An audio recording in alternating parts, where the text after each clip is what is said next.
I'll just be fine. Good morning or good evening. I was going to do the countdown, Dom, but I couldn't What, find the countdown button. well, that and we got distracted chatting, and then was like, "Oh, it's And time." we got distracted. It's the Dahmer. It's Tim. Closing into probably some of our final live streams. This Right. is probably going to be. We haven't done one since November 13th, I think it was. And I don't I'll remember. take your word for it. I reckon about 4 weeks ago. Yeah, I sir. don't remember if you were even on that live stream with me. I missed one where I picked up a bug, so I think I did miss that one. But You it's did been miss about that. four weeks since I did one. I think. Yeah, I was gonna say because last one was in November. Well, a lot has gone on since then.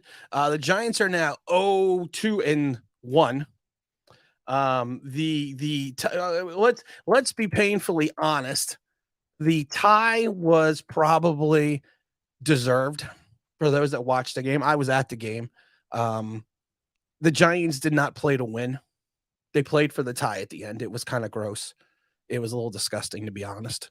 If you want me to be painfully honest, because you don't play for a tie. It's like kissing your sister. You don't play for a tie. You play for a win. You go for the win. You go for the big win. You don't sit there and Well, it's say, all you on know the what? line as well at that point, right? You are 4th and 3 from Washington's 45 with 1:33 left. You take a delay of game penalty and punt. What happened to the day balls? He's kind of gone in the tank a little bit. There's these conspiracy theories, which I don't necessarily buy, but I am. Hopefully, you can hear me. There's conspiracy theories, right? That this is what Shane's told him to do. I'm not sure I buy that. I think there's just a I'm going to bit of tell a you lack why. of trust in the playing I'm going to staff. tell you why that's not true. I'm going to tell you Oh, why. it's not true. No, but I'm going to tell you why. With 4 minutes left in the game, I was getting some hot chocolate because you have to get hot chocolate when you're in the coaches club. I was getting some hot chocolate with the Big L, and there's a tunnel that runs back out into the stadium. That's where the players come in and when they come out when they're leaving the field. Shane came running about 5 minutes into overtime through that tunnel out on the field. So after the game was over, and I posted the video of this whole thing online on my last video, and he at the end of the game, he came walking back in. And if you slow it down and look at what he's saying, he basically said, He dropped an F-bomb. I cannot believe we effing lost this game. That's basically, if you watch his lips, that's what he said. So anyone that has that conspiracy theory that was super shot out the window. Oh, we got a super chat by the Zach Attack. Here, what the Zach Attack says. Zach Attack says, time to start Tyrod Taylor. This offense needs it. Thank you for the super chat, Zach Attack. I'm not saying we got to start Tyrod yet. I don't think that's I don't think that's in the works. I don't think that's in the cards because of the fact that you got to ride with the horses that got you there. And I mean, I think the limitations of Daniel Jones are self-evident now. And I'm going to talk to Dom about it, but I'm going to run through some of these super chat. Svi says, you've been voted the worst content creator in Giants country bum. Hey, Svi, fuck you. How does that sound? And the horse you rode in on. You bumbling bastard. Don't fucking come and talk to me like that. Hurley, what's up, Zach? Big Dame. Yeah, I know. You got to love me. Damian Jackson says, what's up, sir? Everything's good. These 2 months are going to go fly by, aren't they? They're not going to go by fast enough because you know what? I love it because Elle was at the game with me and you've been around with me. And most people don't understand that. And Dom can attest to this. When I do the show, I have a filter. When I'm in person, there's no filter. There is no nanosecond between thought entering head and coming out of mouth. There is not a 3-second delay button when I'm in person in real life, and it seems that person seems to be coming out onto YouTube right now. So, some people like it, some people don't. So, we got faux shizzle, everybody. What's going on? Let's go. We got the big Giants thing. Let's go, Giants. Mr. Jones says, I agree. Let's try out Tyrod. We got a big yo from Mr. Emmanuel Reese. What's going on, my brother? How you doing? OG Knockout, always in the house, dropping some serious information because you know what? This is going to be one of the last ones, guys. We're probably going to maybe do another 3-4 live streams, if even that, and then the big one on the 17th. So, I mean, let's get your comments in. We got Big David said, well, did you see the last play where Jones completely ignored a completely open guy on the left and was looking straight forward at what? I don't know. Oh, okay. I want to talk about the Darius Slayton drop. Dom, did you see the Darius Slayton drop? Yeah. Okay. I'm going to be 100% honest. Darius Slayton dropped the ball. 100%. Yeah. Not going to lie.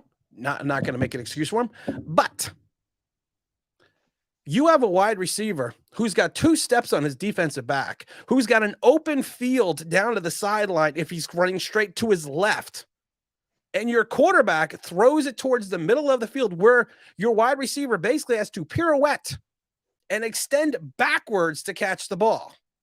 When if he hits him in stride and throws it towards the outer sideline and hits him in stride in a clean pocket that he had the ability to step up in, it's a touchdown.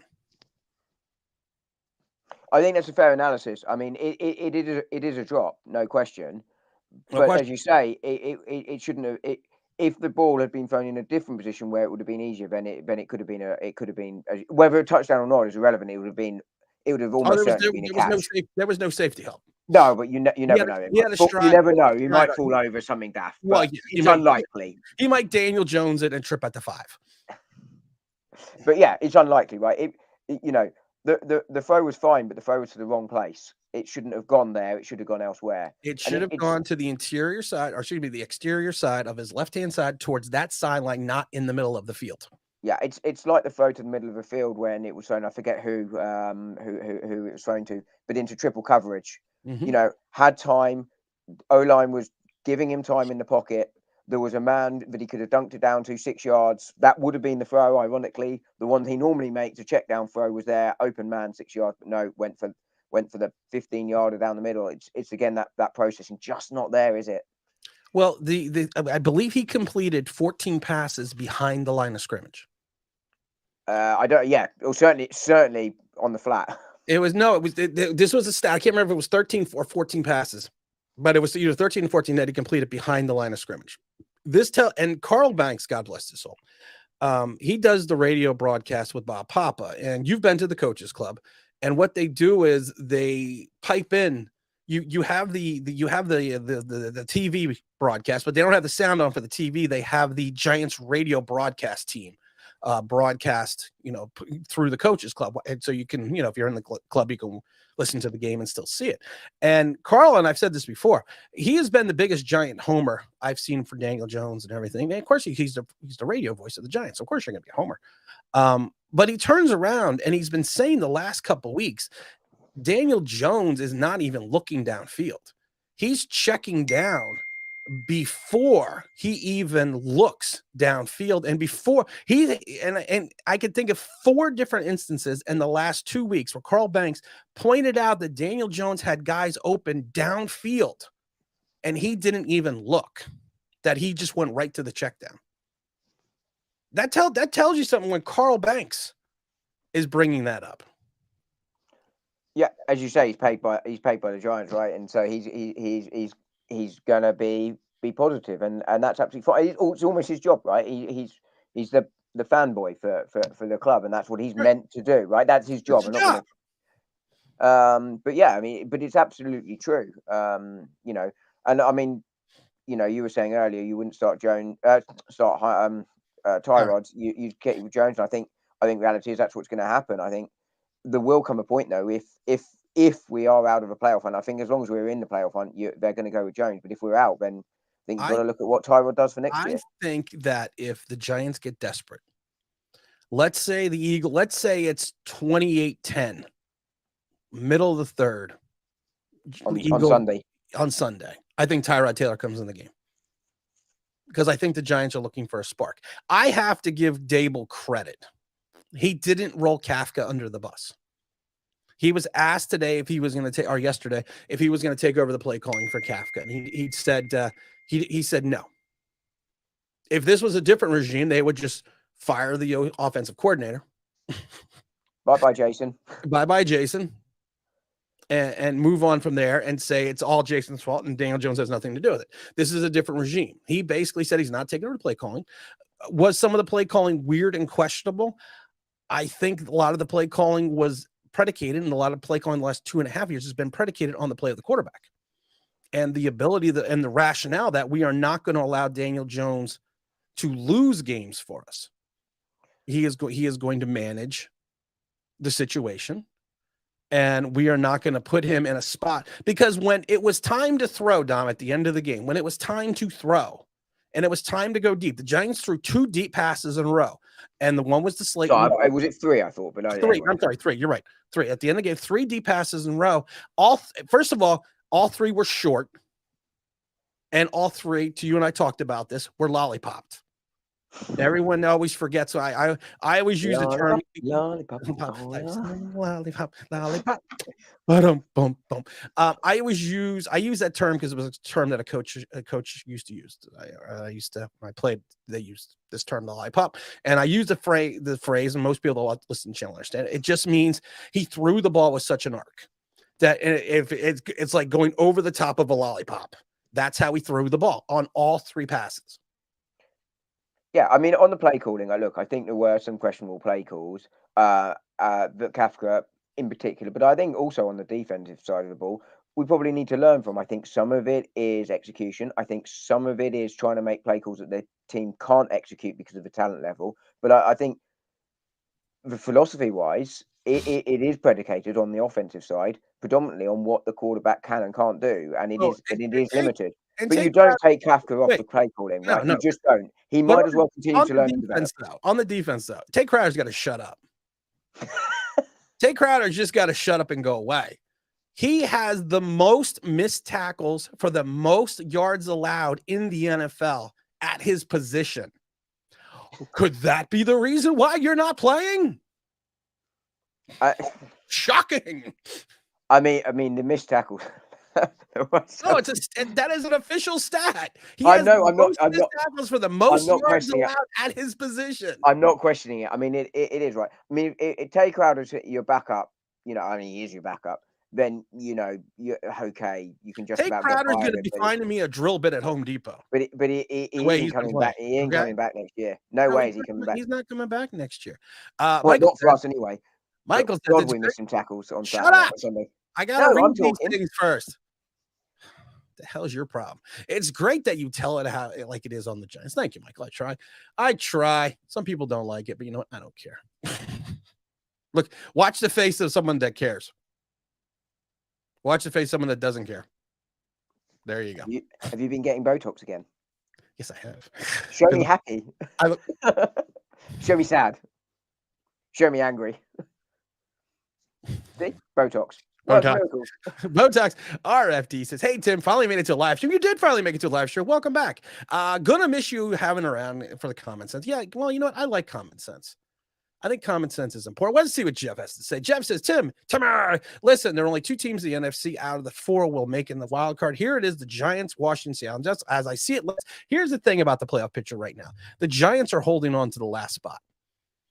Seattle won. The Giants don't have the tiebreaker against Seattle. The Giants are now 0-2-1 in the division. Washington has the tiebreaker against the Giants because they're out of the playoffs picture right now. If the Giants get swept in the division, which in the final 3 games, they could be 0-5-1 in the division, which is going to kill them. And if Seattle keeps winning, the Giants aren't making the playoffs. They have to beat Washington. I don't see any scenario where you lose. I think we get swept by Eagles. You cannot go 0-4 in the division. You can't. No. But there is a potential that you can go 0. I mean, we might surprise the Eagles, but I can't see it. I think I would genuinely be shocked if we took one against the Eagles. But the bus might not show up. But you have to beat Washington.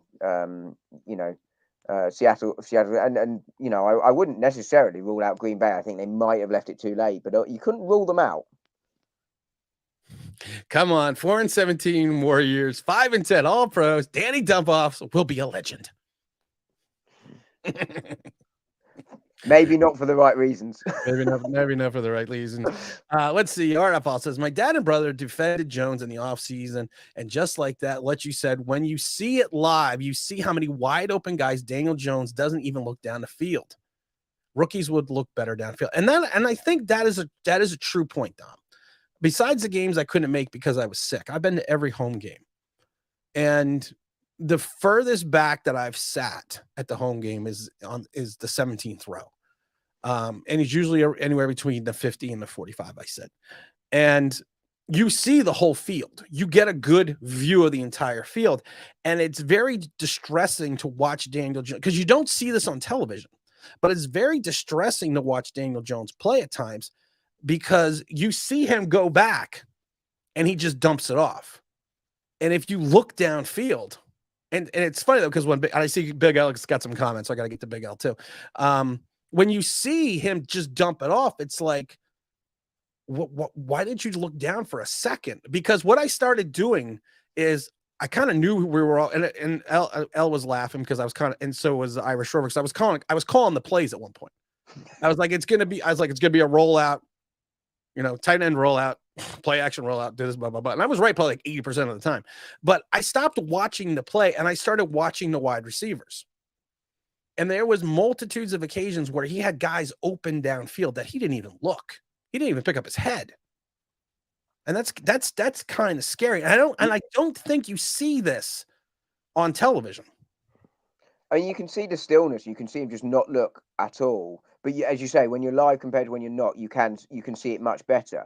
But you don't mind. I certainly don't mind the dump offs and the short passes if you've looked, or actually you've looked. You can see this guy, but you haven't got time for the throw, and you take the check. They are referred to as a check down for a reason. It's a check down because you've gone through your progressions and you're checking down. Exactly. And we're not doing that. Well, we are, but we're just skipping that stage and going straight to check down. Yep. By and large. By and large. Todd Taylor says Jones could stab some of the homers and they would think it's fine. It's probably not true. Not probably wrong. You're probably not wrong on that. I prefer Danny Dump-Offs over Danny Dink and Dunk. I Dunk and Dunk. I know, actually, I had as Danny Dink and Dunk. And it's Danny... I forgot it was Danny fucking whatever it was. I forgot I said what is it the other day. Mr. Jackson says, wait, Tim, you're leaving YouTube? Yes, February 17th is my last broadcast. I have a new podcast for those that do not know. So Get Off My Lawn, The Mad Ramblings of a Gen Xer. It's political, it's entertainment, it's everything else. Go find it at every place that you can find YouTube, and not YouTube, podcast and everything else. And it's become very successful in a very short period of time. And honestly, I'm going to focus my concerted efforts on that podcast and kind of work through that way because you want it. Should I be honest, Dom, or should I lie? I'm going to go with that being a rhetorical question. Because honestly, Mr. Jackson, I think a certain segment of the Giant fans have become idiots. And I believe that they not only lost sight of learning Giant history, but they've also learned sight about what football is and what football is about. And when your defense of your quarterback or your defense of a player, your defense of your whatever is to be derogatory towards me personally, and that is your statement, that is your rebuttal, then it's time to go. Because I've said this before and I've said it a million times. And Dom has met me in person. Dom's been over to the house. I have a big personality. And I have a big, slightly big. And I have a big personality outside of YouTube. And I am more boisterous and more, I'm just more me outside of like YouTube. And as you get older in life, and I've talked to James Williams about this, as you get older in life, when you're in your 20s and you're someone like me, you always have to defend yourself. You're always there. You're always picking the fight. You're always standing up for what's right. And I've always said it before, when you got a big swinging dick, sometimes you got to whip it out. And sometimes you have to prove it. You do that in your 20s. When you get into your 30s and your 40s, you kind of mellow out a little bit and you kind of figure out, what battles are worth fighting. And then when you get to my age, it just comes to the point where people are morons. And then you don't need to deal with morons anymore. And you reach that point in your life, and then it's just kind of over. you know, and like I said, if your rationale or if your debate to me is to be derogatory towards myself or my family or my friends or anything else, I'm not going to take it. I'm not going to sit there and take it because I don't take it in person. I don't take it in real life. I'm not going to, and I've said this a million times before. I do not differentiate between YouTube and the real world. To me, it's all the real world. So in my mind, it's just time to go because I think the fan base, or a small segment of the fan base, or base fee, I'm talking about you, basically are stupid. And they don't know sports and they don't know football and they don't know anything else. But you want to defend something without having a rationale about why you want to defend it. If you go back to your early days, you always said you were happy to have an argument about somewhat, a discussion, an argument about a point, right? But to do that, you had to say what your point was, and your point wasn't just like you're stupid, right? The point is, I think Daniel Jones is the best quarterback in the world, and here's why I think it. But here's exactly here's why. But here's why. Fine, I might not agree with that. That's fine. Sports is a game of opinions. That's exactly what it should be. But it's not about the person saying it. It's about the argument. It's about the discussion around the sport, or the throw, or the play, or the, we shouldn't have drafted X. And fine, your opinion is your opinion, and you can disagree with it or not, but it should be based on that and not on anything else. And I completely agree with you. I think it's daft when it comes personal. And to be honest with you, you lost the argument the minute it gets personal. The minute you get personal, you lost the argument. It's the argument's over. And I will admit, Dom and I have talked offline about some of my rebuttal comments, for certain people. They're not the nicest. Some of them are just immense. Hey, you got Jeffrey Abbey in the room. Go, what's up, Tim? What's up, Jeff? What's up, Dom? Hey, Jeffrey. What's just going very on? quickly before we move on, just to see if I can go fishing and catch something. What would you like to do with this? Throw it out the fucking window with you attached. For those that do not know, and most people know, when Dom came off the plane, he had been in the Americas for about 15 minutes, and we were trying to get out of the park. I hadn't. I'd been in there bloody hours trying to clear immigration. I'm saying you've been out of customs for about 15 minutes. But you've been out of customs for a hiccup, and he kept looking at his watch as we were in the car trying to get out of the parking lot at the Philadelphia airport. And he kept looking at his watch, kept looking at his watch, kept looking at his watch, kept looking at his watch, kept looking at his watch. And I told him, I said, if you look at your watch one more time, I'm throwing that fucking watch out the window. In fairness, I was getting equally as irritated because I kept screenshotting on it, which was getting on my tits. Let's see. David said, I was talking about the last play with 10 seconds left in overtime when there's a guy open down with an easy 7 yards at OB. Yeah, I know what you're talking about. But David, I was just talking about the previous plays with a minute 33 left. But yeah, I know which play you're talking about too. But I think those three plays were more of a more apropos and kind of more summed up what we're looking at. If Barkley leaves the free agent running backs, do you think it's best fit in their offense as it is? Who do you think is the best fit to the offense as it is? I don't know what offense the Giants are going to run next year, Dom. I think it will depend on personnel. It's going to depend on personnel. And I think more than likely Barkley's coming back more than Daniel Jones is. Oh, I mean, I can't see how you can afford both unless you backload contracts, and history suggests Shane isn't doing that. I know it's only a 1 year history, but he's not going to do that. He's smart enough not to do that. And everything suggests that there's no desire to bring Jones back, and there is at least a desire to bring Barkley back. Whether they manage or not is a different question, but I would have thought it's new quarterback, and they're going to want Barkley to help out. I mean, it's logical. Jeffrey says, happy December. Logic's fine. Says 15, Tim. Jones completed 15 passes behind the line of scrimmage. That's not on the offensive line. That's the quarterback. You're right. We got Ron Juan saying very, very quickly on to Logic's finest. How's the mood in Germany? Like genuine question. Oh, well, mood seems pretty good, I guess. But we're not talking soccer. No. I was actually genuinely interested in the national psyche right now. Do I look like I care? No, but okay, you can in the chat and I can pick it up later. Tell them to DM you. After this past Sunday's game, Daniel Jones fans are acting like he should be given a 10-year extension worth $500 million. Well, the salary cap is a living, breathing feng shui thing, so you can just do that anytime you want. What do we got here? We got Penn Ave saying, start Tyrod while we still have a chance, for fuck's sake. Oh, frack's sake. Sorry, I read what I want to read. I don't think we start him right now. I really don't. I think you bring in Tyrod if the situation warrants. That's what I believe. I don't believe you change your pattern because of the fact that, because your offense isn't going to change much with Tyrod. It's really not. So you The kind of runs might become slightly more sort of authentic as opposed to design, but otherwise, no. Yeah. And look, and to some extent, some of it is going to be dictated by personnel and what have you. But Tyrod isn't a starting quarterback, not a high level one either. He's He's not. more exciting to watch. Right. Right. But he's not going to make it better. Big L's in the room. Tim and Chad, since this is the tie, that's the same as kissing your sister. It really is. I got to give Big L credit. We had to show up at the stadium. Big L and I were on the field for the opening flag ceremony for the national anthem. We were some of the people that pulled out the flag in the middle of the field. So we had to be at Giant Stadium at 8:30 in the morning. Sorry, I'm laughing because of a story you told me about what Al said to you beforehand. Oh yeah, by the way, Al. I'm not going to tell that story, but I'm not going to tell that story. But we had to be there at 8:30 in the morning to practice pulling out this 30-yard, 50-yard flag. We had to practice. So, and it was cold. It wasn't warm.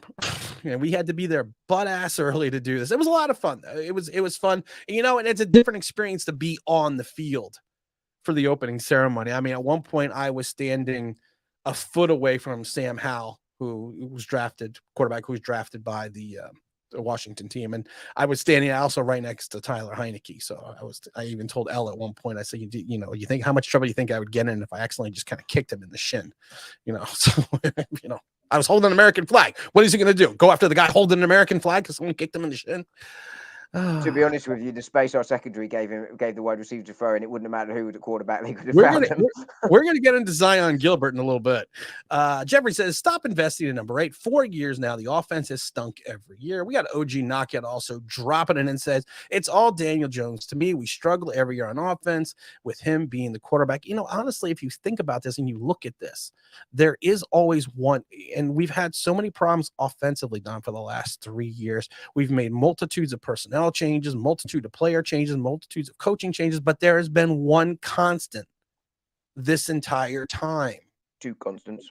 What's the second one? Mr. Mara. Well, I don't count. I mean on the field.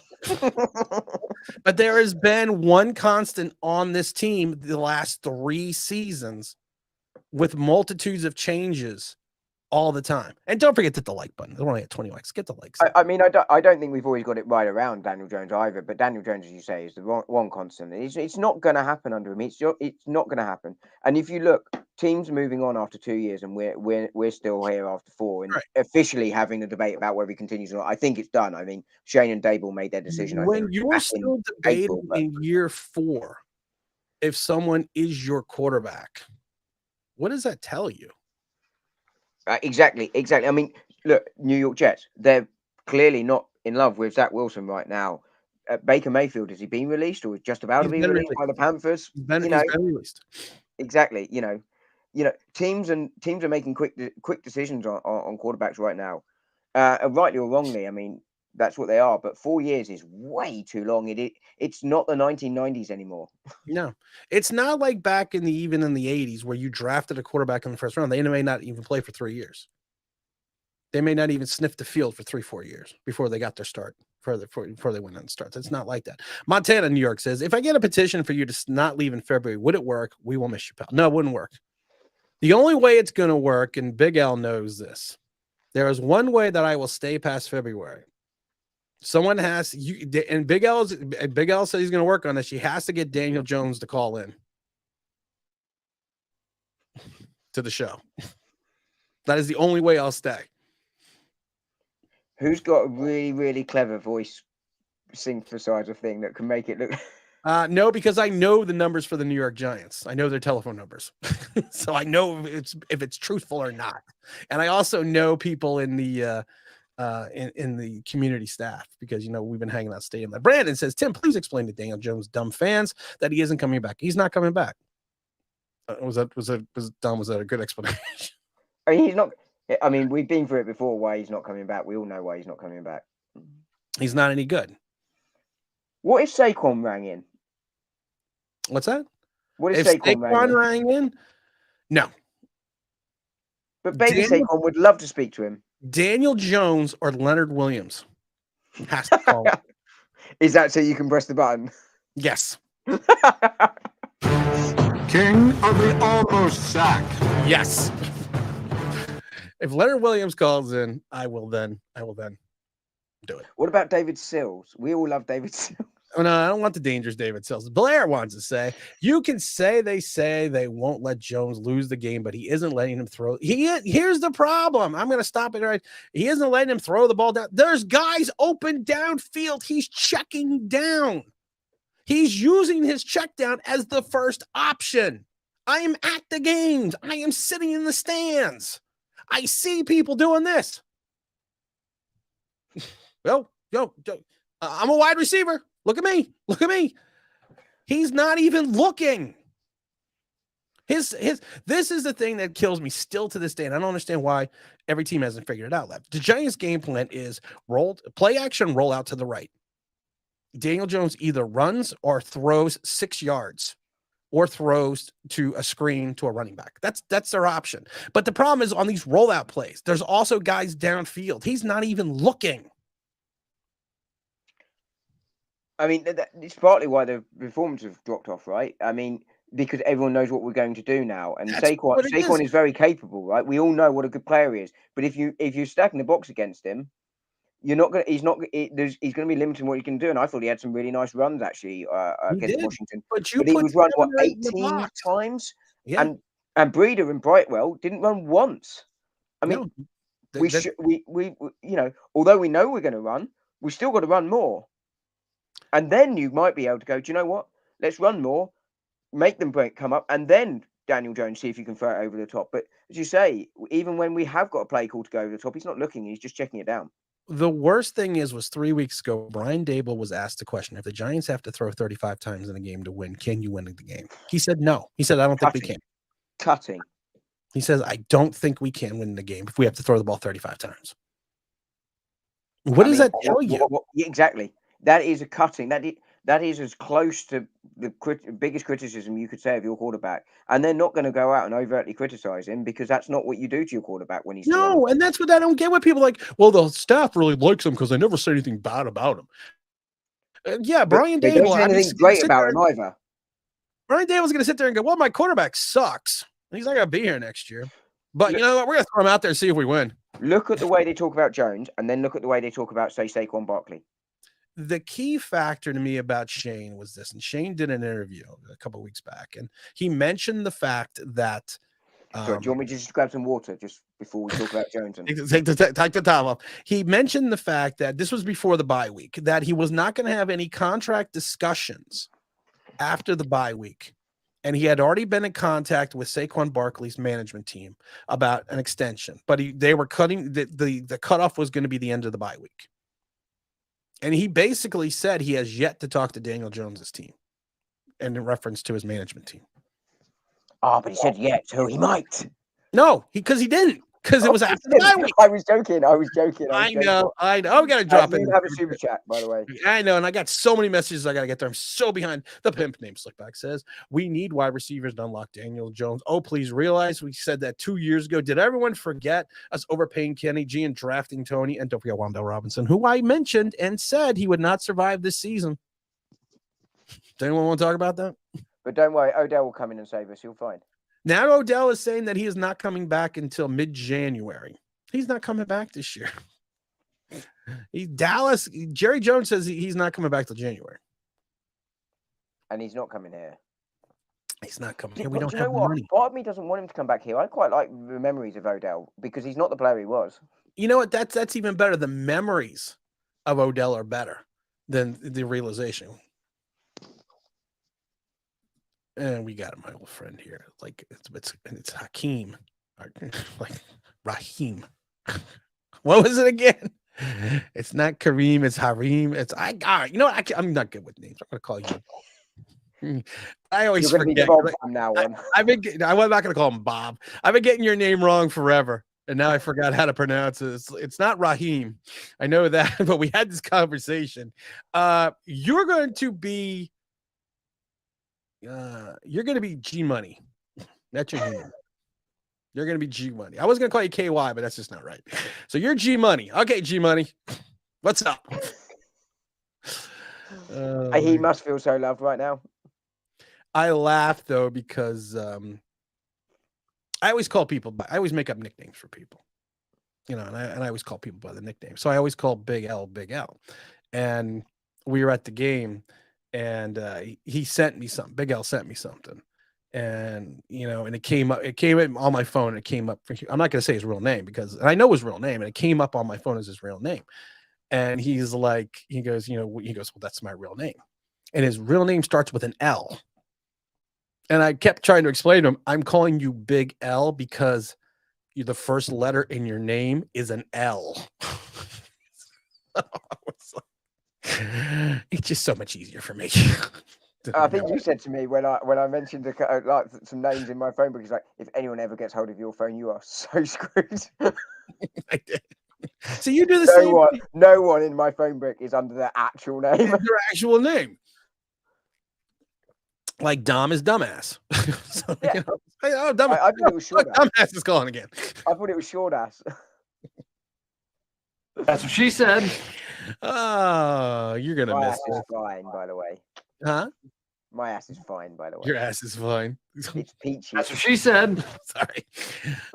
What does Big L have to say, right? He already made money, so I can see Shane giving him incentive-based contract that is not outrageous. Plus, his brother he's not coming here. He's not coming here. He's not coming here whatsoever.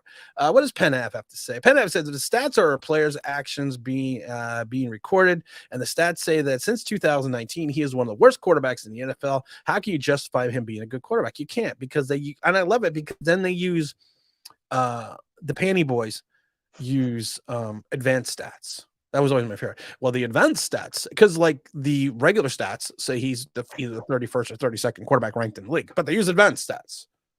He's got the most yards at 245 on Sunday in the East Coast. On a certain field. But on the certain field. But they don't talk wearing a blue jersey. With a helmet on. But they don't talk about the fact that they won't talk about the fact that he's got like the least amount of yards. Daniel Jones has the least amount of yards of the ball traveling in the air than any quarterback in the league. That means he doesn't throw the ball more than 4 yards in the air on every play, but he's got the least amount of yards in the air. Just look at his throwing map. It's basically the same throw every time, and it's incredibly short as a distance. I mean, he's averaging 6.8 yards, if I remember rightly, a throw, but that's including yards after catch on it. Here, read this comment.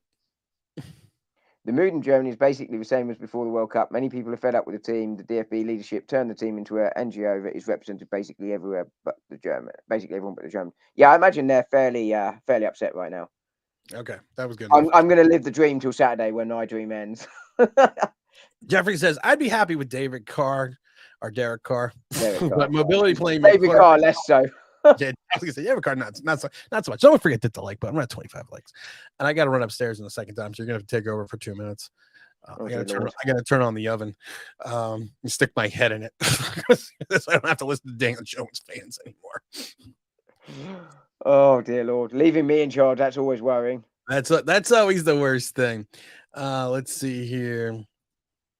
Todd says, anyway, the Giants start Tyrod Taylor next year, not to take quarterback and draft and take one. No, they're going to take quarterback next year. And we're going to do, I didn't want to bring this up. I didn't want to talk about this, Dom. I got to pick a date. I'm doing a live stream. I mean, you're going to need to continue talking. That's all I got. I'm doing a live stream. No, I am doing a quarterback live stream. And we are going to do, and the live stream is just going to be, it's probably going to be about an hour long, and I'll do it in the next couple of weeks. And it's going to be just about the quarterbacks in the 2023 draft and who could be the solution for the Giants. So Baker Mayfield evidently went to the Rams. My dad won't be happy. Baker gets another shot. Yeah, because what's his name is hurt. Stafford, thank you. I wondered whether he'd go to San Francisco actually with their quarterback injuries, but well, I don't know if he cleared. I don't know if he cleared waivers. No. Well, the Rams have a worse record than the 49ers, so the Rams probably picked him up waivers. Him up before he got to the 49ers. Yeah, before he even got to the 49ers. Jones fanboys are still saying this is the make or break year. Well, it's break. Well, how many games, Don? How many games are we into? Are we 13, 12 games, 13 games? How many games in the season are we? His numbers are below average in his contract year. Let that sink in. Mike Glenn says, and I miss Mike. How you doing, Mike? There are a lot of people think we have the money to go out and get multiple top receivers and top tier wide receivers next year's. We will likely lose Slayton. You know what? No one's talking about that, and that is a great point. Nobody's talking about the fact that we could potentially lose Darius Slayton next year. I was one of, and I'm gonna pat myself on the back. I'm gonna try to break my arm. I had been saying since training camp, I have no idea why the Giants are not playing Slayton, why he's in the doghouse. When they left him, when they didn't even put him on the field for the first 3-4 weeks, I kept saying he is a top flight wide receiver, not a top flight wide receiver, but he's a second or a third guy. And he's a low end second, high end third, right? I would say I would say he's above average second, and I said that for weeks. And they say I don't know why you're not using him. And now he's proving that he has the talent to be in this league. And we did a whole video. Maybe Dom, 3 months ago. Where I broke down 3 months ago, pointing out that he was wide open and just not being.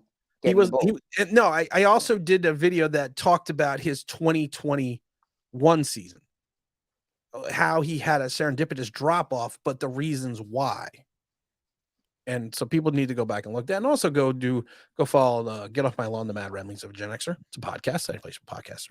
But just to Mike's point on the cap though, I mean we've got 59 projected if I remember rightly, which seems a tad high. But we're gonna have about 54 million.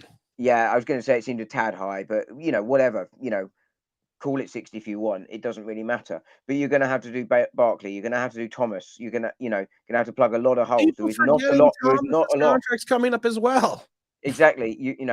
You're going to have Shepard gone. We might get a bit by getting rid of Golladay if you want to, but there's a whole load of contracts coming up that are going to need fixing. That cap is not going to last long, and there's a lot of holes on the roster and a lot of spots to fill on this roster. Yep. Hi, this is Daniel Jones. Will you stay? No. Because it's not really Daniel Jones, Montana. Don't lie to me. I'm only at 26. Like Ron Juan says, the media have said we have practice squad wide receivers, and now DJ fans are copying that. There's going to be a video coming up, Don. And I was thinking about this. There's going to be a video, or there's going to be a podcast where I am going to wear a pair of Daniel Jones panties on my head. And I'm actually they're going to say on the top, Daniel Jones panty boy. And I'm going to wear these on my head. And I'm going to do the whole video that way. It'll be funnier than me trying to wear the helmet. That was pretty good, though. Because, and I said this before, I don't like Skip Bayless. And I'm not a big fan of Shannon Sharp and other people, but these are people that have been very boisterous about Daniel Jones not being a quarterback. But Skip Bayless said something a couple of weeks back, and it keeps sticking in my mind. If all you do is complain about you not having an offensive line or wide receivers or skilled players, the problem probably isn't that. It's probably your quarterback. And everyone seems to overlook that. If all you ever do is complain, well, we don't have an offensive line, we don't have wide receivers, maybe those aren't the problems. Maybe the problem is the guy who's taking the snap, and especially after it's been 4 years. 4. There's a difference, isn't there, between not having wide receivers and not having a line, but actually, do you know what? You're making a play with your legs, or you're making the throws and they're being consistently dropped. And look, drops happen, but things are happening, but the execution in other areas aren't happening. But it's not happening, and that's why it's not an excuse. And if you want to blame the line, fine, blame the line. But he also holds the ball a heck of a long time. Look at again one of those sacks again at the weekend. I thought the line did a decent job of protecting him, and he just stood there, held the ball, and the rush was coming. They were slowing them down, but that rush was coming, and he still held the ball. And it's not the first time. I love it though, because Stephen A. Smith, another person I don't agree with. I don't like him. But he had a video. He was on his show, and he even said Daniel Jones doesn't see the rush when it's directly in front of him. And how many times have I said that? It's like, yeah, because it's very easy to observe the fact that you have a guy coming right at you. And I always think about the Marcus Golden sack from 2 years ago, where he didn't even see Marcus Golden coming straight at him. I mean, there was no one in front of him, nobody around him. He didn't even see him. He didn't sense him. And he was coming straight at his face. I mean, it's a different sport, but as a defender, I'm aware where the attacker is all the time, either because I've seen them or they're close enough. And as an attacker, you know particularly, you are feeling them. You're not necessarily looking for that defender. You That's what they can always feel tell them you. close, and it's the same with a sense wide receiver. pressure. Sorry, quarterback. You sense pressure. Exactly. You you know they're there. All right, Dom, you got to take over for a couple of minutes. Oh dear I just got to run upstairs for like 2 minutes. Talk. I don't know. Talk about like stuff. And hit the like button. We only got 20 likes. I want 35 likes by the time we get back. Or I'm ending the show in December. It is 6th. December. Yeah, I know. I had to look down at the calendar to see what day it was. I'll be right back. Hold on. Oh, yeah. Just don't. We're at 52. Try to keep it around 35. Oh, he's so mean. Oh, dear me. Well, he's going to be gone for a while because if he's running, he's going to pull a hernia or something. But James, yeah, Tim, he's not going to. Well, he's going to read this out, isn't he? He's got a big ego. But he will indeed be greatly missed. And we discussed earlier, and we're so far behind in the chat. This might actually be relevant to the discussion we we're having earlier. But yeah, when you're having a discussion about football, it should always be about the football, not the personality. And he does deal with a lot of crap, as I'm sure a lot of other people do. But it's not right. Todd, play action to 26-8 out. I can't read today. That's gone well. Play action to 26-8 rolls out, throws it to 26. You could just have given it to him in the backfield. Yeah. Yeah. It would have been a lot more effective, Todd. Spot on. El, glad to see you're working on getting DJ. He's going to join the show on the 14th for the Valentine's Day. Presumably, though, if we're getting DJ on the 14th, the DJ fanboys are going to have to be here because it's Valentine's Day, right? And that would make them wet their panties in excitement. By the way, I hate Valentine's Day. Banning that when I became leader of the Supreme Universe. But yeah, Al, get on it. Everyone help Al find DJ, get him to call in. Jeffrey, how you doing? You all right? You had Odell and Barkley. All we needed was a quarterback. Now we have Barkley, no wide receiver, no quarterback. What? Yeah, I mean, you look back on the Odell. Like, I think he would have regressed if he'd stayed here anyway. I think the injuries might have happened, but that would have been exciting. It would have at least been fun as a fan, and I think that's kind of a sliding doors moment. Whether it would have improved our fortunes, I don't know, but it would have certainly been a lot more fun to watch, wouldn't it? But yeah, I don't think anyone necessarily won that trade, but yeah, I do miss Prime Odell. Stanley, the Giants not having a number one wide receiver is what allowed teams to stack the box against Saquon. I don't agree. I don't agree. I think while the wide receiving talent is limited, I think you've got Kenny Golladay, who when we brought him in was a number one wide receiver. He's obviously not worked. You've drafted Tony. You've drafted Wan'Dale Robinson. You've got Sterling Shepard. Let's not forget he's not a slouch wide receiver. You've got Darius Slayton. There have been wide receivers. Evan Ingram was in theory a catching tight end. He did drop things. The reality is, and we've discussed it all show. Let's be honest. We're not looking for them. OCs are continuously narrowing down, vanillaing, the offensive vanilla because Daniel Jones can't make the plays. He's not seeing them. He's not executing them quick enough. And I think that is the bigger issue than the wide receiving call. Yeah, it's not ideal to throw to Richie James or who I think's done all right this season given his talent level, David Sills. But I don't think you can say it is not having a number one wide receiver that's done it. Good job, Dom. So it's taken me 2 years, but that was my best effort yet, and it was still a solid 2 out of 10. Good job. All right, I got down to Stanley. What's that? I got down to Stanley at 9:48. So there you go. Here's the problem though. We're only at 33 likes. I said 35. Show's over. Hey, it went up by 7. That's my best yet. It normally goes down by 7. I said 35 likes. It went up. It normally goes down when I'm on, let alone when I'm on myself. Tim will be greatly missed, but he needs a break. Some of the crap he deals with is unnecessary. At best, Giants YouTube has turned into a high school popularity contest instead of football. You're right. I got down to Stanley, but you crack on through. I gotta read some of these. I didn't. I'm down to Stanley. Just after the super chat, I went through them. What's up, Tim? There you go. There you go. G Money. You're there. It's G Money. Ron Juan say? Ron Juan says, if the Giants don't trade up and take a quarterback, I don't mind taking Anthony Richardson and have him sit a full year. If you're going to take Anthony Richardson, you play him. Here's my plan, Dom. And I know you don't follow college football a lot. Hooker, I just don't have access to it. I just simply can't. There's something called the internet. Hooker for Tennessee blew out his ACL.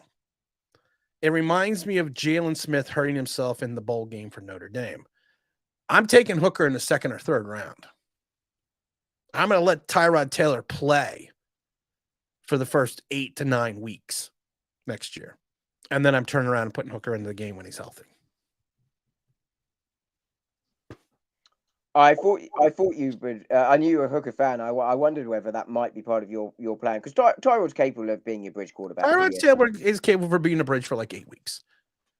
If I record you a new intro song, will you stay? Says Montana. Montana does he does bluegrass, and I actually have stuff of his. He sent me his album. I'm actually gonna play some of his stuff is on my intro. But if you record me a new intro, I will appreciate it, but I will not stay.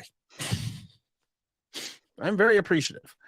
Rakeem KRS. Yes, I know Rakeem.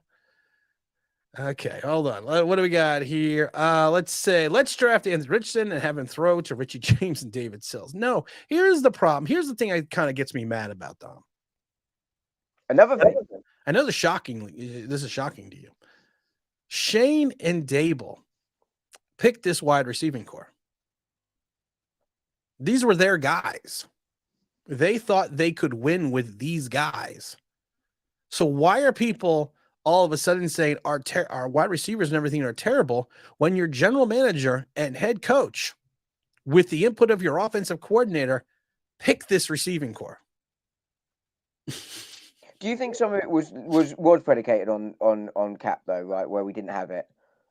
I mean, yes, No, they picked you could have still had Backman, right? I mean, to undermine my own point, you could have picked Alex Buckman if you wanted, who was here, who would have been my pick over Sills. You drafted a midget in the second round. Hey, he's tall. What are you talking about? Telling you. I wish I was a little bit taller. Wish I was a baller. I'm going to be seeing that again for days now, you bastard. But you drafted a midget in the second round, and somebody said, and some people said, he's not going to survive his first season in the NFL if he doesn't learn to protect himself on the field. I don't remember who said that. Yeah, I mean, I think, like you say, Wandale, that's a draft. I think some of the other picks, I don't think they would necessarily have made the team had we had more money. But as you say, they are still the picks they put on, and they could have put different talent on the field. There were the options to do so. Who's the better rapper? I have to go with LL. And because who do you love? There's so many songs that and listen, I like KRS-One. I do. But to me, LL spanned generations. And people don't want to hear me talk about rap, but LL to me spanned. And like I said, he was the first that going back to the early 80s that had the rap battles with Cool Mo D. Because it's cool being Cool Mo D. So and then also L's got a little freak in him too. So he could be hardcore like he was in the beginning. When you say L, do you mean Coolio or do you mean Gigante? I mean LL Cool J. Ah, my goodness. We got to jump into the super chat real quick. What do we got here? I got so many.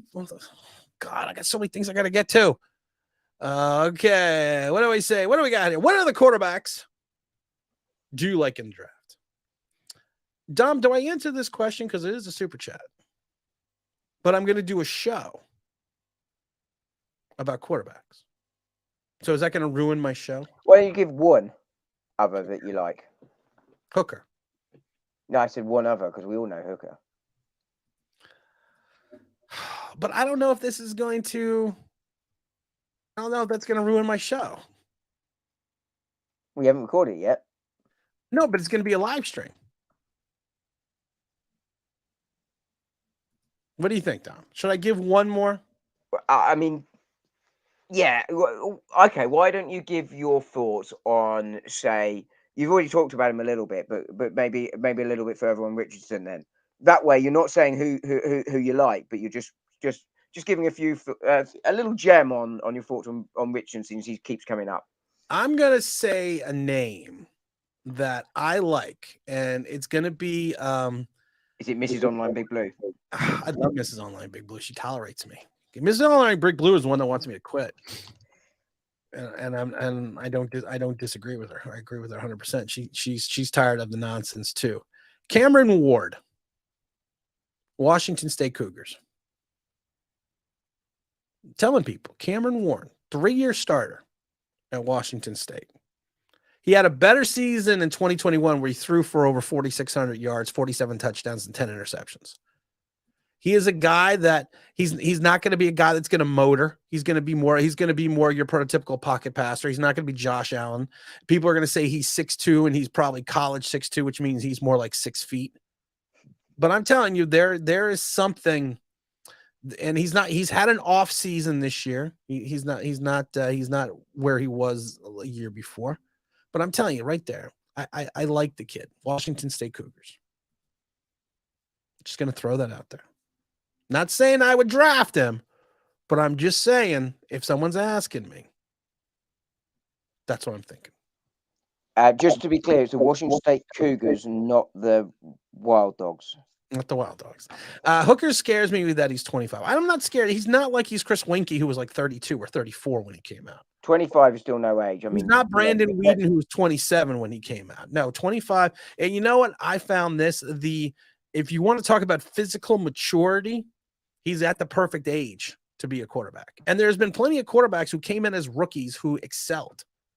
So think about it this way. You got a guy that may potentially have the physical maturity and then have the smarts to be a guy. And like I said, you sit him a little bit, but then you, like I said, then you bring him in later. He's still got at least 10 years, if not more, in him. When, that's not an insignificant amount of time at 25. The Giants thought they were in the World Cup. Zach Attack would jump in the super chat. Giants thought they were in the World Cup with the Oh, I thought he meant the water closet. Oh my goodness. I appreciate it. Thank you, my friend. I appreciate your content, Tim. Wishing you could stay. It's not that I don't want to stay. Well, it is.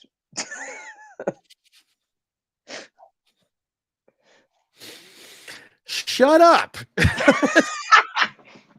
You won the argument when the attack I was trying to be nice. I was you won the argument nice, and you're running your mouth. Yeah, but I'm a safe distance away again, so I can. I've already warned you. You're not that far away. You're not that far away. They have these things called gyrospheres, and they fly in the sky. They have planes, Dom. They have airplanes. So don't you fret. I wouldn't be crazy. I've done crazier shit than done that. Jenny would, actually know where you live. It would not surprise me to find tomorrow morning a taxi turn up outside with you in it. Problem is, you wouldn't even know it's a taxi. You would just hear a knock on the door. That's all it would be. And then I would punch you in the back of the head, and I would leave and fly straight back. Fly right home. And be home for dinner. Oh my god! Did your mother not tell you not to punch people smaller than you? No. She should have. No. My father always told me there's no such thing as a dirty fight. Todd says maybe people don't panic over the wide receivers we have because the film shows that number 8 throws it at the check down first 9.8% of the time.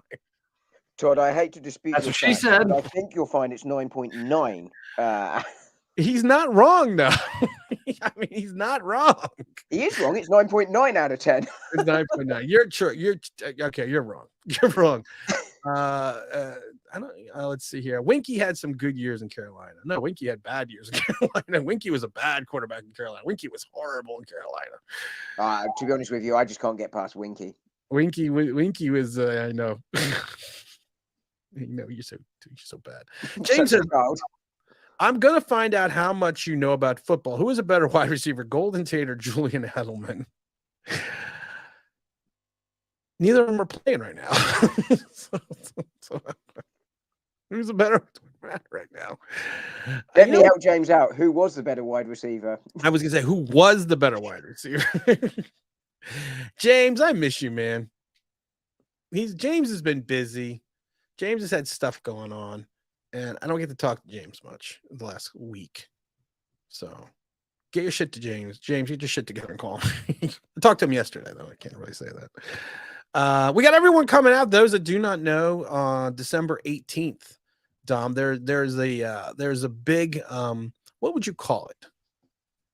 We're having a big I'm not saying Well, I would call it a party, but I've never been invited to one, so I wouldn't know what that is. we're having a big Get together. roundtable discussion, I think we're going to call it. What are we going to call it?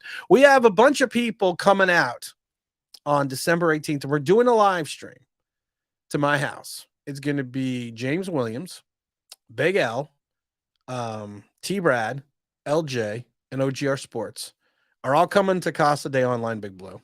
And we're going to do a live stream. We're going to do a live discussion, giant discussion from the house. So, I mean, I think that's going to be, and that's going to be really fun. And I believe that's the same day as the Washington game, which has now been put into prime time. Yeah, so now we know the Giants are going 0-11, or Daniel Jones is going 0-11 in prime time. Is he 0-9? I thought he was 0-9. He's 0-10. He just lost recently. Well, he just lost on Thanksgiving. So we will be heading to we will be heading to 0-11. So but don't miss that, guys. That's going to be the 18th. We're going to have a lot of food. We're going to have the cameras rolling. We got all the mics set up. We're going to do a little roundtable discussion. We're going to have live call-in. We're going to have all the people that you enjoy on the show, or hopefully enjoy. That's why I'm not there. Actually, you know what the sad thing was? Dom was invited. Yeah, I couldn't make it. Dom was invited, and his excuse was he has a family and it's the holidays. Come up with a better excuse. I know it's genuinely my a family member's birthday, and I got work the next day. Oh dear me, but yeah, but plus as you said all the people you know that people want to see there. That's why I thought I better duck out. You better duck out early. Logic's fine. I ignore all Jones fans, boys. Now they were putting Jones in a gold jacket a few weeks ago. Now they're sending Tony to the Pro Bowl. That's true though. Did Tony play on Sunday? I know he got the touchdown, and then he got hurt last week. I don't know if he played this Sunday. Was he hurt, or was he just pretending to be hurt, just asking for a friend? Yeah, hamstring. It's true. B. Dibble says, which one? Left leg, right leg, or middle leg? Why is that? Why is it unacceptable? Rodgers was back-to-back MVPs off of throwing to DA every down. Did I miss a comment? Still? I know the Adams, but did I miss a comment? I don't know. I didn't see a comment. I didn't see a comment either, so I was just wondering if I missed a comment. James Williams says Golden Tate was good on 3 different teams, and his production didn't dip until he was paired with Daniel Jones. Yeah, he's not, and I knew where you're going with that, James. I was just busting your chops because you don't call. You don't call, you don't write. But you're right. You know what? And like I said, it's always everyone else's fault. But like I said, you've had multitudes of players, coaches, offensive linemen, wide receivers, running backs, tight ends the last 3 years. But there's offense coordinators, head coaches, but there's always been one constant through this entire situation. And that's Daniel Jones. And I don't get where we're just not. I don't get where we're just not getting that. I really don't get it. Jeffrey says, "K. Tony's so lucky to go from number 8 to Mahomes." Wow, yeah, he did catch a break there, man. I mean, really. Yeah, and he should fit that offense quite well if he learns the playbook and keeps himself on the field. He should fit it nicely. B. Dibble says, yes, the 33 Golden Tate was the best in the league until he joined. No, he wasn't the best in the league, and this is you know what. You need people like me. Think you gonna get away with it? Not up in here. Not up in here. Get nothing. You lose. Good day, sir. You come after James Williams, you're coming after me. Okay? James has got a point, so B. Dibble, suck it and go away. Don't go away, man. Just go away. What's up, David? I don't know how to respond to that. To James's point, Golden Tate was a model citizen, a Golden Dober from Notre Dame, a finalist for NFL Man of the Year on multitudes of occasions. He shows up to New York and works with Daniel Jones and is somehow a malcontent, a bad guy. Don't fuck with James, man. James can take care of himself. I don't need to worry about James. I was going to say, I think you can. I don't think you need to defend James. I think he's probably capable. I don't need to defend James, and James and I are a bad combination. To go to, I mean, we're a good combination, but we're a bad combination. I had a problem with a neighbor, and the problem has now been rectified. And the neighbor did something very bad and not good, you know, and to my wife. Generally speaking, when it's bad, it tends to not be good. It tends to not be good. And I talked to James about it, and he showed up. James showed up in my house because I had him over, you know, had him and his girlfriend over to, you know, to hang out. And his first thought process was, where does your neighbor live? I was like, and that's what I told my wife, and my wife wasn't she wasn't home at the time, and I said, that's when I know I love James even more, and that we have to be related somehow. Because of the fact that after the incident happened, I'm rolling down the middle of the street yelling for this guy. So I'm literally just walking down the middle of the street because I knew where he lived. So I was looking for him. And he said he was looking for me. So I went out and started looking for him. And I just love the fact that James' first thought process was, well, let's go down the street and take care of this situation. Oh, dear Lord. Do you know what? It doesn't surprise me in any way, shape, or form that happened. Nope. I just loved it though. That's what I told my wife. I said that's you know, that's how I knew James and I are somehow related. We are somehow we're related. Never left work so fast. Yeah, like I said, but to have that be your thought process, well, where's your neighbor live? Where's this guy live? Was that before hi, how are you? No, he said hi, how are you first. so that was good. And this was before the beer started even going. The beer or the wine. The last time the Giants tied, I wasn't even born yet. I think they tied in 93, 93, 97, I thought it was. 97. I don't remember when they tied. I can look it up if you want, but the way you Zach's not here, and it'll take me a while. Zach, Google it for me. James says, Tim and Dom, my fault about the Golden Tate comment was from the dude in the chat. Oh, no, don't worry about James. James, you got carte blanche. You can do whatever the hell you want to do. And Afghanistan, baby, oh yes, it's Dom. I'm Googling. I can't do two things at once. Hey, how are you? He's Googling. Dom, chew gum. Tom's like, wait a minute, I don't have any gum. What am I supposed to do? Honey, where's the gum? I don't like chewing gum, actually. Oh, commie. Afghanistan baby, oh yeah, says I liked Golden Tate. I liked the signing for Golden Tate. I never thought he was going to replace Odell Beckham. I never thought he was going to go that direction. I thought he was going to be not a version of himself that he was in Philadelphia or Seattle, but he was going to be a good fit for this team. He got himself in trouble when he caught that one touchdown on Monday night and had the audacity to yell at Daniel Jones and basically said he got suspended the next game by saying, throw me the fucking ball. I can say I thought he shouted, that's how it's done. No, he said, throw me the effing ball.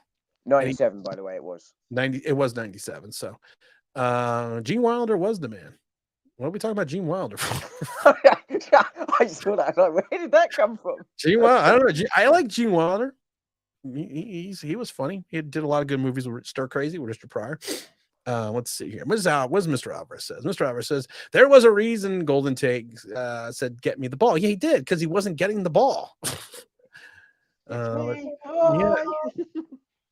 Jeffrey Avery says Giants disgruntled wide receivers wonder why. Does anyone wonder why? I mean, that's a great point. Does anyone wonder why? And make sure you get up the likes. Get up to 50 likes. Because I need to get up to 50 likes. I don't know why. I just need to. Seemed like the thing to do. Let's see. I mean, it's not like we've not had talented wide receivers through the door. I love this comment. Tim, I wasn't playing either. We could have went to his house as friendly neighbors. Yeah, my wife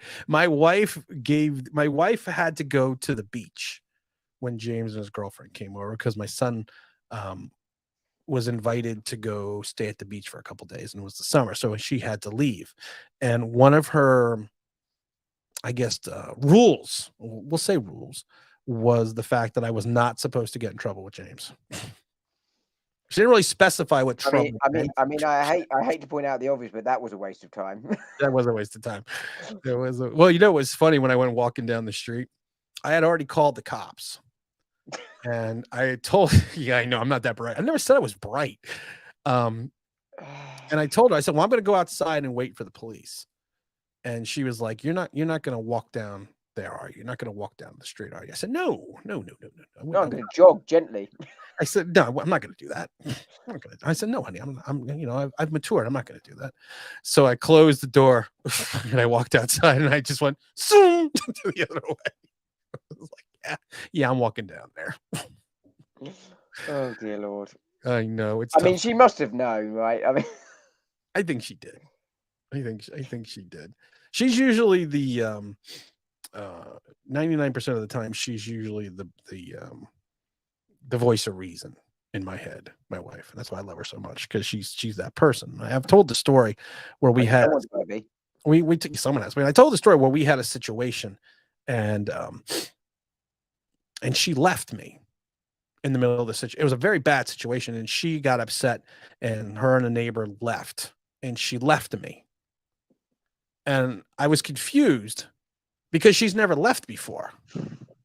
And so now I didn't know, does her leaving mean I could handle this situation the way I would normally handle it? Or does her leaving mean I should behave and wait? I mean, I mean, if it was Sophie's Choice, it would be a lot shorter movie. It would be. It was honestly, it was only a few seconds in my head trying to figure out, what does this mean? Does this mean that I handle my situation like I normally do with swift and blinding violence? Or do I not do anything? And then when the whole situation calmed down, we all figured it out. We were talking about it, and I said, I didn't know what to do when you left because I was confused, because were you giving me the okay to do what I normally do? And she's like, yes, I was. I was like, oh, okay, good. I mean, when my wife leaves me on my own, I also have that moment of panic, but that's because I'm incapable of looking after myself. Blackbird says, I think I like Golden Tate, but he was wrong. Yeah, Kenny said the same thing last year, week 2. You're not wrong if you're a professional and you want the ball. I think in some ways it's a good thing, right? You want to be contributing to the team. You would think that. Ron Juan says, dude, you will be missed, man. I appreciate that. Your soundbite, Tim's, it's Gene Wilder. No, it's not Gene Wilder. It's not. Oh yeah, Gene Wilder. Earlier it threw me completely. It was completely randomly there. You lose. Good day, sir. That's how we Wonka people, and that's we haven't Wonka people in a while. So actually, Dom came up with the term to Wonka somebody. Yes, you did, Dom. Did I? I've been asleep since then. You actually well done, mate. You actually did. Let's see here. And B Diddle says, I'm back. Nope, you're not. Waiting for that. You came all the way back just to be banned to get put back in timeout. You're back in timeout. I like when people go, you ban me. No, I don't ban anyone. I put you in timeout for 5 minutes.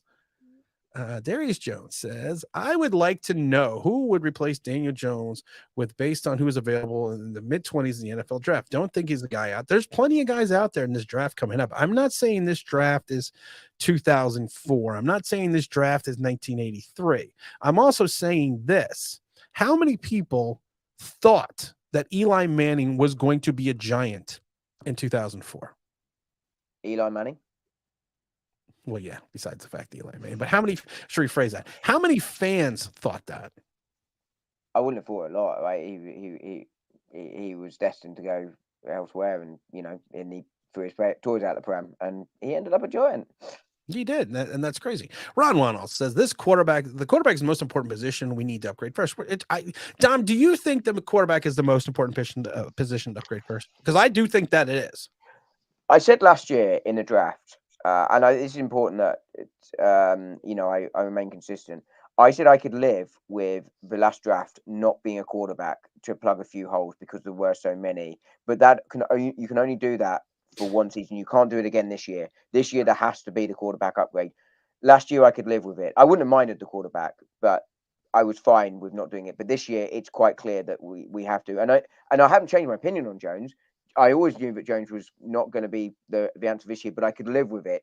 Live with not doing it last year, but we have to this year. There's no ifs, buts, or maybe. There has to be a new quarterback, whether that's through free agency or whether it's through the draft. There has to be a new man under center. Rob Hayes says, "Hey Tim, it's been a while." That's the Lars Tate photo from I can't remember the name of the movie off the top of my head, but that's actually pretty cool that you did that. Hey Tim, it's been a while. Do you think what do you think about the Giants drafting a quarterback from Florida in the third or end of? I don't think Anthony Richardson's going to fall to the third round. I think if Anthony Richardson falls down, let's get up to 50 legs. I think if he falls down, he's going to be at least to the middle of the second. That would be my thought process. How many teams do you think are going to go for a quarterback this year in the draft? And I know we're not quite at the season's end, but we're starting to get to that point. I'm going to say 4. I Which think are? there's 4. I think there's 4 real teams looking for a quarterback, and the 2 are going to take the first 2. But I'm not going to get into who that is yet because I can't think of the top of my head. One's going to be Detroit. Right off the bat, one's going to be Detroit. I know what everything that Goff is doing, but Goff isn't the guy in Detroit because of the fact that they basically used him as a stopgap. But we're doing Giants. Come on, let's go. So it does have relevance for Giants, right? Because we'll be looking for one. So we're going to be looking for one too. But I've said this a million times. The Texans are going to be another one, of course. Because after what Mills is like, I even think Washington is probably going to try to use Heineke as a stepping stone or as a bridge as well. So I mean, yeah. I think and there's one other team out there, but I can't think off the top of my head.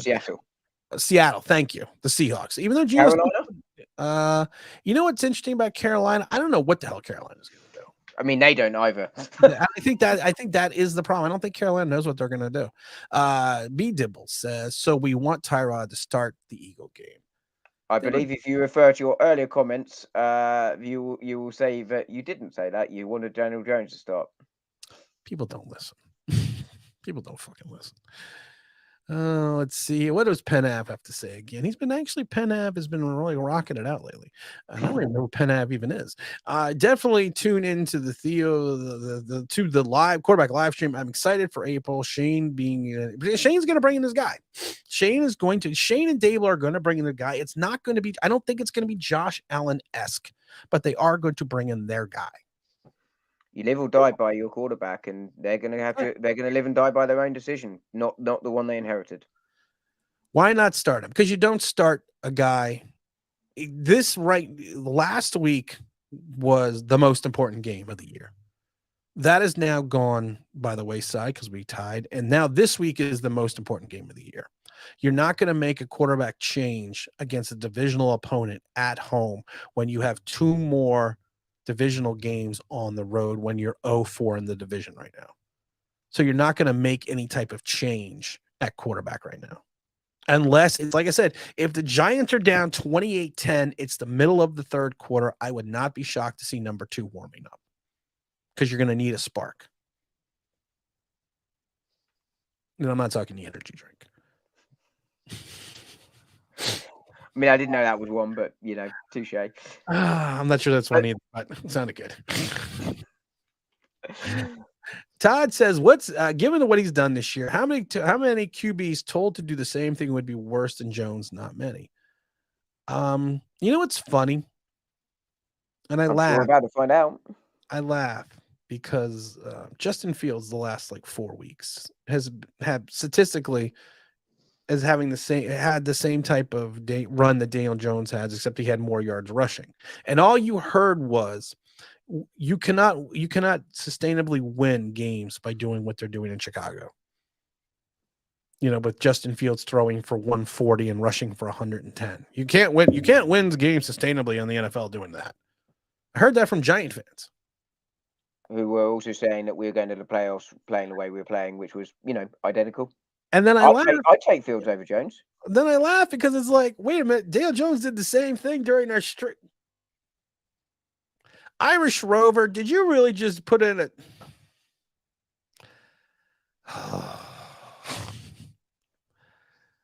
I got to scroll down. Wow. Because Irish Rover is the man. Wow.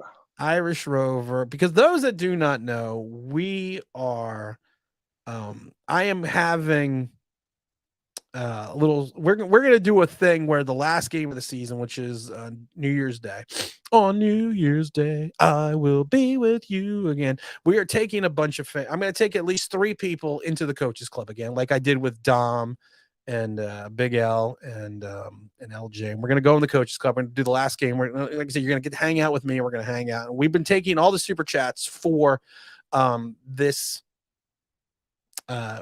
last 2 months, and we're going to use that to buy these tickets and take 3 subscribers to the coaches club, and you get to hang out on the field. You get to go out in the field at the end of the game. You get to hang out with me.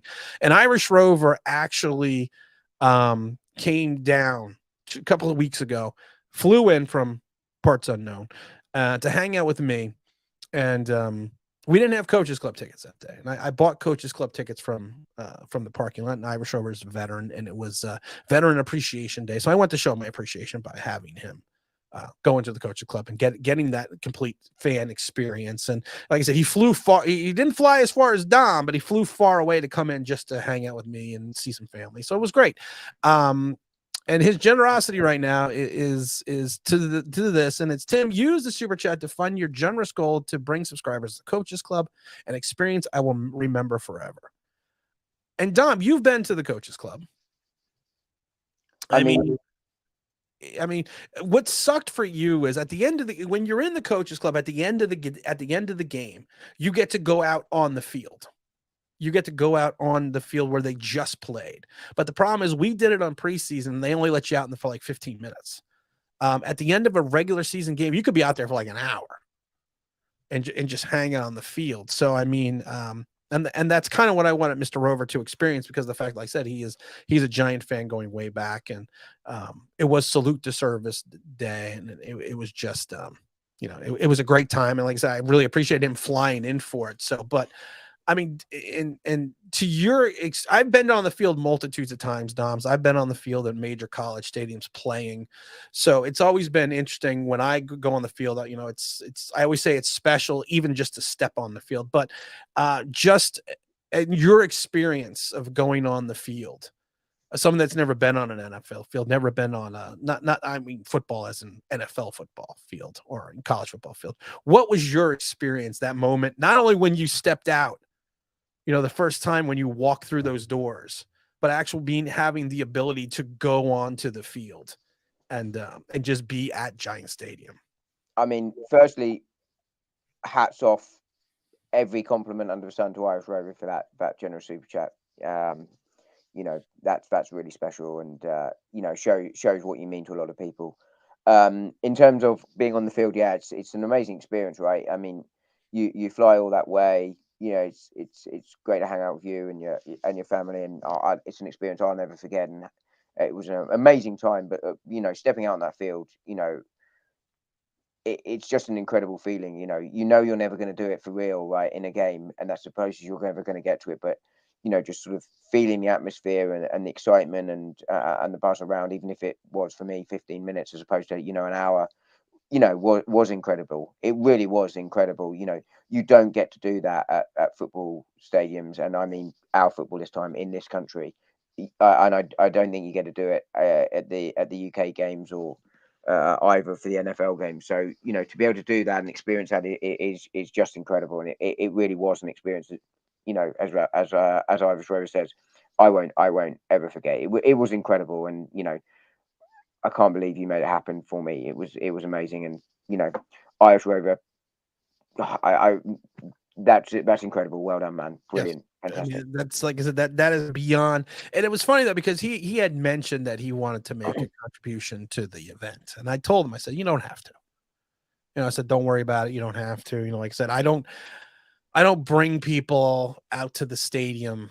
I don't bring subscribers out to the stadium because I want something in return. I'm never looking for something in return. It's because of the fact that, and even to the fact that, like LJ, and I wish he was online, but LJ had never gone to an NFL game, let alone, he's a huge Giant fan, been a Giant fan forever, but he has never been to an NFL game, and he'd never been to a Giant game. So when he won, I was so ecstatic for him because I knew that what it meant to him, what that experience would mean to you. And honestly, one of the things that Dom failed to mention is when you're in the coaches club, you are on the field during the game. You are maybe 7 feet away from the Giants bench. Yep. So, and I think, I mean, we did. You're close. You're closer than a Daniel Jones check down. That's pretty close. But we literally, I mean, did we even go up to the seats? No. We watched the entire game. When Dom and LJ and Big L and everyone was here, we watched the entire game from the bench. And like I said, I don't think that is I don't think that's an experience that most people get from an NFL level, because most people sit, I mean, Coaches Club tickets can go like $1,500 a ticket. I mean, it's it's just the way they are, because they're premium seats. And that's why, and one of the things I want to do is my last I don't know what to call it, Dom. My last gesture, hurrah. But my last hurrah for the subscribers is I want to take, like I said, I want to take 3 new people to the game on January 1st and have them have that experience. And we're going to try. We're not going to spin the wheel this time. But I thought that worked. I thought that worked brilliantly. What? How long did it take to pick 3 people to win? Well, I told my wife it'd be about 15 minutes, and about 3.5 hours later. 3.5 hours later, yeah. It's the reverse of what normally happens when I tell her a time. I know we tell her that amount of time, but Irish Rover, man, you are our scholar and a gentleman. I've told you that before. I had a great time. Like I said, when you were out here. So, like I said, from the bottom of my heart, from everyone here at Online Big Blue, Dom, and Dom, thank you again. And you know what? We were gonna have to have you know what we're gonna do, Irish. We're gonna have to have you on when we spin the big wheel and pick subscribers. So you're gonna have to come on. I know you don't have to come on camera, but you have to come on. You can just call in, But again, thank you. One more time for the bottom heart. Mark Stewart's in the house also saying, "What's up, Tim?" Mark, I haven't seen you in a while. J-Fed was just saying that he was in the Coaches Club. Let's see here. He goes, I was been in the Coaches Club and on the field in a Ravens game. I didn't make the Ravens game. I was sick. But yeah, like I said, it's an experience. Logic Fine says, "Isn't there a minimum height required to be on the field?" How did Dom make it on the field? We snuck him in. I was so sure they didn't spot me. I put him in my pocket. and snuck him in. Blackbird wants to, hey, are you going to the game Sunday night? Yes, I will be at the game. So I will be there for the Eagle game. I have to be there for the Eagle game. And Logic Fine says, Dom, you have to join me at Old Trafford? Old Trafford. You think the Giant Stadium's in bad shape? You should see that. For the Manchester United game, we will have a pint at the pub after. Oh, sounds good. I'm genuinely down with that. He's generally now with OPP. Yeah, you know me. Let me see here. Let me see if what other things that I missed. 4 years is enough is enough. Yeah, you're right. 4 years is enough and enough, Jan. Blackbird says, did you hear Tay Crowder being mad about the playing time but missing the most time? Yeah, I don't know if you saw in the beginning, Blackbird. We talked about that Tay Crowder has the most missed tackles in the lead for the most yards allowed, and he is complaining about his playing time. I believe the exact words were, he needs to shut the fuck up. I mean, I could have been more subtle about it, but I believe that was what you said. Yes, that was exactly what I said. He needs to shut the fuck up. He needs to have a Coke and smile. Shut the fuck up, because you know what? You have the most missed tackles in the league. In fact, next time he says it, I reckon James Williams should come around your house and go out for a little walk in the street. Oh, Blackbird came in late. Yeah, we talked about Tay Crowder, and someone else complained. Who was the other guy? Oh, Rodarius Williams complained. Oh, you know what? I did not get a chance to talk about Zion Gilbert. I think he can best be described as a game to forget. Zion, and this is what bothered me about this kid. Now, this kid came in, and he came in late. I mean, he came in late to the team. He's an undrafted free agent. And he was beat multiple times like he stole something. And I laughed then because of the fact that he made a play in the fourth quarter. And it was a good play. It was actually a very good play. And he had already been burned for the touchdown, but he made a big play. And he celebrates like he'd won the World Cup. Like he won the World Cup. And I even look at Big L and I say, what a putz. You have been beat all over this field, and then the worst part was he got burned on the very next Very next play. And I said it before. Act like you've been there. I mean, look, it's an experience for him. Well done him for making the NFL, but he did not have a game to remember, did he? Really? Technically, he did have a game to remember. Well, not for the right reasons. Not for the right reasons, but he did have a game to remember. You know, and that, you know, it's. I mean, look, that secondary is beat up, and you're doubt when he's playing in the field. You know, you got problems, but you know, and it sort of sums up where we are as a team and where we're always going to be given the cap going into it. You know, and the way the roster was from the start of the season. But yeah, it was a painful watch. It was a painful watch. It was a bad watch. I mean, Taylor Heineke will not have many easier games. Let's be honest. I mean, how open were their wide receivers continuously? Heineke had a bad game. No, I know, but what I mean is just in terms of throwing them. I mean, he got yards so easy because he. But you know what's worse though? If Tyler Heineke had any accuracy last week, he would have probably thrown for 350 yards, if not more. But Dinner's ready. Hold on one second. Hold on one second.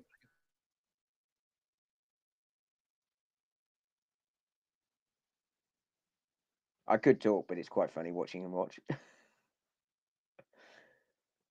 I wish we could have this mute button for him constantly. But yeah, I mean, Tyler Heineke's right. He's gone dark. He's going to kill me in a minute. Taylor Heineke isn't accurate, and you know he got sacked multiple times. But I mean, he's not going to have more wide receivers to throw at. No, he missed so many guys wide open. I mean, yeah, what I mean is he had so many to aim at as well. You know, he missed you know what the worst thing is? Worse than Daniel Jones. He missed guys high. Daniel Jones misses guys short. George Michael. But he was missing guys up and he was missing guys high, which is a recipe for disaster, which I was surprised the Giants didn't have an interception. Because Daniel Jones is for all of his, for all the things he does wrong, at least he misses guys short. Yeah, you can say. So but when you're throwing high over the middle and you're missing guys by like 3 feet, that's usually an interception. At that point in time. We got Jeffrey Abbey coming in. Giants have upgraded every position from the time quarterback to be upgraded. It's now time. The time is up. He's right. He's not wrong. He's not wrong, Dom. Yeah, we talked about Tay Crowder. Here's the Texans and everything else. Let me see what else we got over here. Oh, we got Christopher here. Christopher Tony. I'm sorry, Christopher. Hey, Tim. How about Dugans from TCU, the quarterback from Utah? You know what? I haven't really looked at the kid from TCU, to be honest. And like I said, I'm still I haven't even. I don't want to get into the quarter. It's going to ruin the show. I don't want to get it. I don't want to get into it yet. But we'll talk about that. How do I have so many? I had so many things there. I got 650 messages. Something must have happened. Something must have happened. What did you do? I don't know, but something must have happened. I looked on Twitter and there's 650 messages. I'm gonna be on tomorrow night. Bird Gang 31. He is a Eagles YouTuber. I made a comment a couple of videos back that because normally I don't go on other people's shows. I don't do other people's shows. And I made a comment that I would start doing other people's shows before I left. And I did his show like 2 years ago. So that one bit me in the ass. now I have to do people's shows. And I'm also doing a farewell tour. I'm also doing a Twitter space thing again, but I'll let everyone know what day that's going to be. That's usually in the afternoon. I think that's at noon, but I don't remember what day yet. But I'll let everyone know. I'll let everyone else know about that when that comes up. Blackbird McKnight says Heineke throws the ball blind. Sometimes you don't know where he's throwing. You really don't. And like I said, it's a recipe for disaster when you're throwing high. When you're throwing high and over the middle, it always has been. They always teach you that. Don't do that. But he does. I mean, if our secondary though plays like it did against him, then we're going to.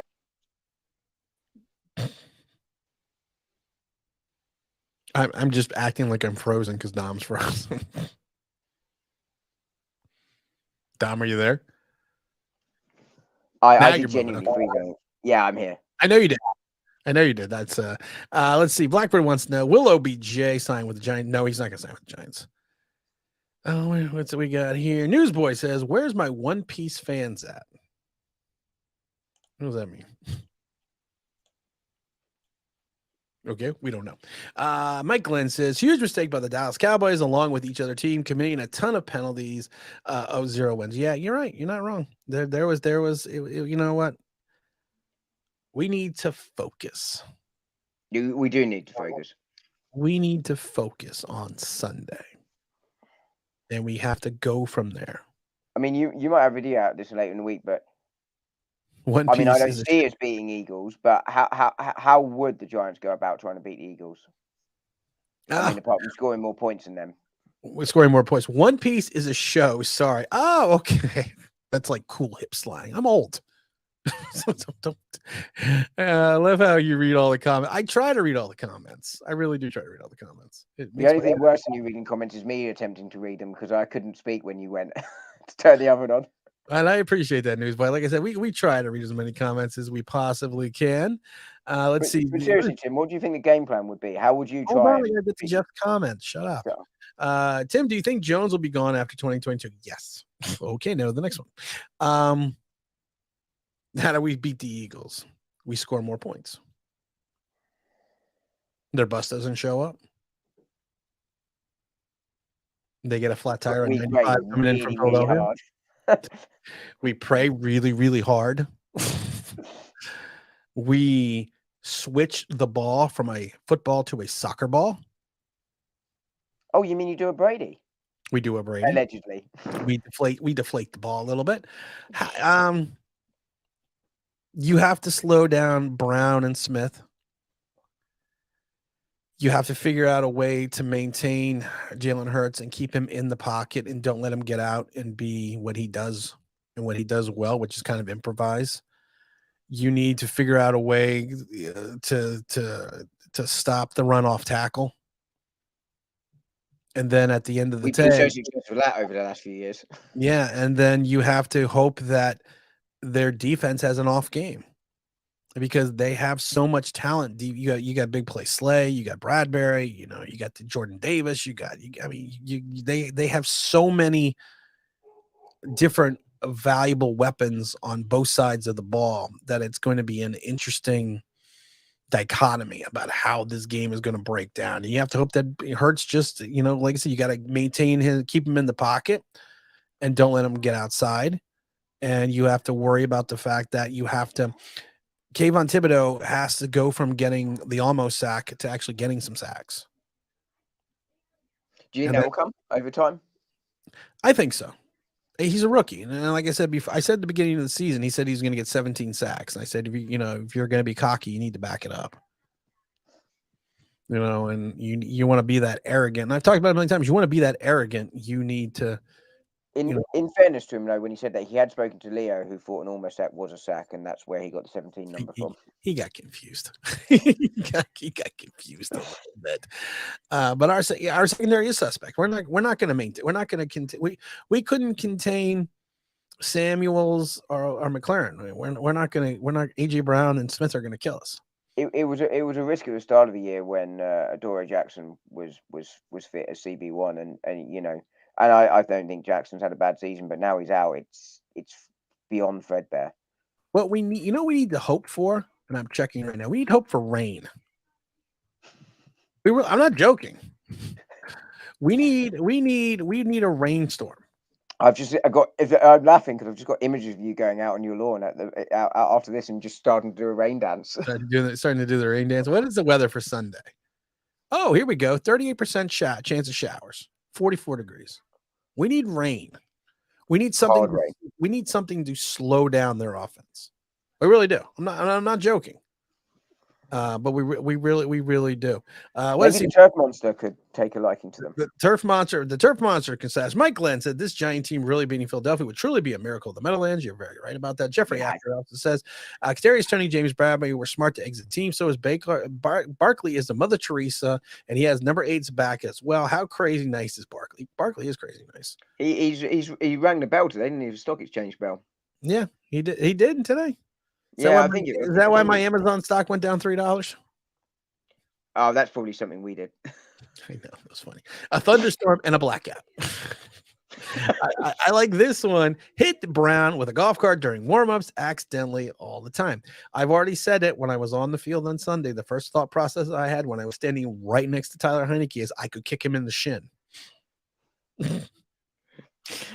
And honestly, really think about that for a second. I mean, with my driving ability, maybe I could drive the golf cart because then I could claim it really genuinely was. It really did him. Because I can't see over the windscreen. Prime time says 816 any given Sunday. You're right. It could be any given Sunday. You never know. I think it unlikely, but I highly think it unlikely. And Dom, it's 5:55. I have to go upstairs because I got to get my lasagna out of the oven. Any final thoughts before we head out? It's been a pleasure. I mean, there is no other way to end it other than to say a massive thank you to everyone for being here, but particularly to Irish Road for that super chat. Exactly. And I have no more fitting way to end today. I think that is the way we're going to end today. Irish Rover with his huge super chat, his huge donation to, you know what the funny thing is, it's the huge donation to the subscribers. And those that do not know, we're taking the super chats for the months of November and December, and we're pulling them all together, and we're buying 3 Coaches Club tickets for the final game of the season. So you're going to hang out with me and Irish Rover. So wonderfully donated $200 to the cause. Greatly appreciated, very unexpected, and I think that was I think to Dom's point, that is the that is probably the best way to close this out. Besides the fact that I gotta uncover my lasagna. It's always about me. Always about me. But like I said, I do appreciate that greatly, Mr. Rover. And like I said, it's it was unexpected and greatly appreciated. And I think that whoever wins the tickets gets to go with the game. I think they need to give a big hoist a pint to the we'll host a pint to the Rover on the side. A pint of Guinness, surely. Of course, pint of Guinness. Of course we will. We will host that pint for Mr. Rover and thank him appreciatively for the very generous donation. And again, guys, we're running out of live streams that we're gonna do before the 17th. So we're cutting down maybe 3 or 4 left before we before we call it adieu and move on and move forward. And like I said, I want to thank everyone that spent the last hour, 40 minutes hanging out with us. I want to thank Dom for coming in. I want to thank the entire chat. I want to thank everyone that also donated super chats as well. Because like I said, every super chat helps get us closer to that goal, making sure we get 3 tickets so we can take 3 subscribers to the game. And then we will sometime towards the end of this month, we will figure out a way to raffle these off again. Maybe not spinning the wheel, but this is Tim. This is Dom. This is Online Big Blue telling you, always bringing you the best of New York Giants sports talk entertainment. And you know what, guys? We are out of here.